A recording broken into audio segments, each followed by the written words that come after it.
disagreement. He used a lot of my words. You can give a child a couple of choices. Do you want to play with the books? Do you want to look at the blocks?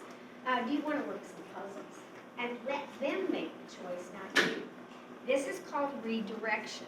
You're trying to get them away from that disagreement and move on to something else that they would like to do. I've been in there at times that people just walk by and the girls have made a house or they've made blocks or something, and somebody walks by and there they go, ching, and obviously that causes a lot of heartache, and a lot of the girls go, what are you doing to me? You're tearing up my house. Now, can you take time? Can you sit down? Can you talk about it? Sure. Pull them over and sit them down. Now, I've also said when that wasn't working, there'd be chairs out. You want to come and sit in the chair? And I get, no! And like he said, 2, 3, 4-year-olds, they're going to give you that back. If you can validate the good behavior, that means if you see somebody sitting on the floor and they're sitting and behaving and they're working and coloring pictures, something like that, walk over and say, hey, you're doing a good job. Hey, I like how you're doing that. I used to always say, I like how you're in line. You're not hitting anyone. I like how you're not kicking someone. Oh, I like how you're doing this or that. So that they know that you are approving of what you're doing.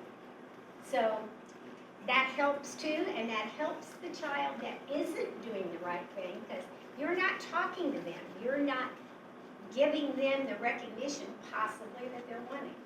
And they're thinking to themselves, aha, she's telling them good job. She's talking to them. So I'm going to do the same thing. I'm going to blend in. Well, after a child has played with the game and he's finished or she's finished, take that game and say, let's put it away. And 9 times out of 10, they're going to balk and they're not going to want to put it away.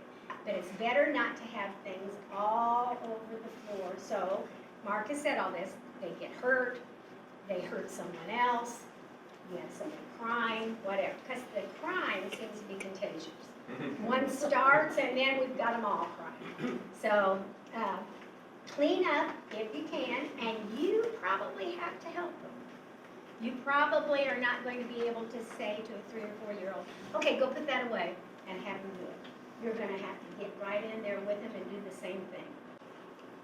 Keep the cars and the things that they can pick up that are metal and throw, because they do.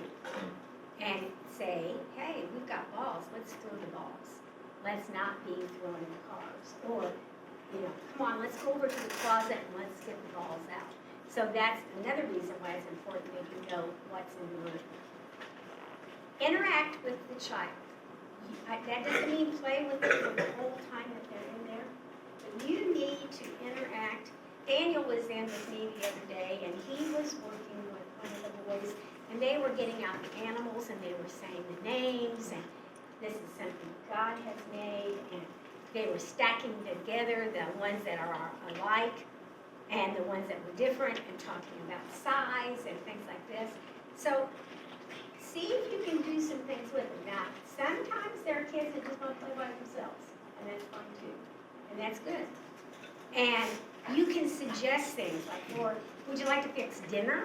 Let's get dinner for all the kids that are in here. And they'll go over to the house corner and get out all the plates and all that. And then you pretend like you're eating because they're bringing all the stuff to you. But be active and be in there with them. The last thing is restroom. Sometimes you can see the restrooms right there in the corner that the child has to go to the bathroom. They may not say anything to you. So you need to say to them, do you go to the bathroom right now? And then kind of steer them that way. If they say no, then fine. After they've gone to the restroom, they may need help washing hands because that sink is up a little bit high, and I don't think there are any children from the daycare that are in there that are using that sink.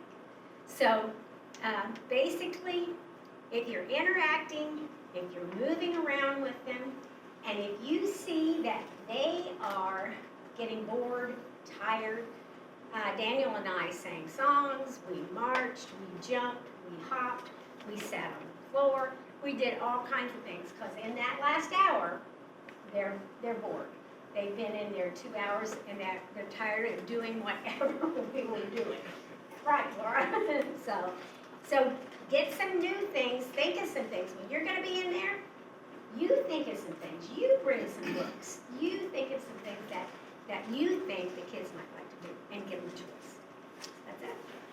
Thank you, Karen.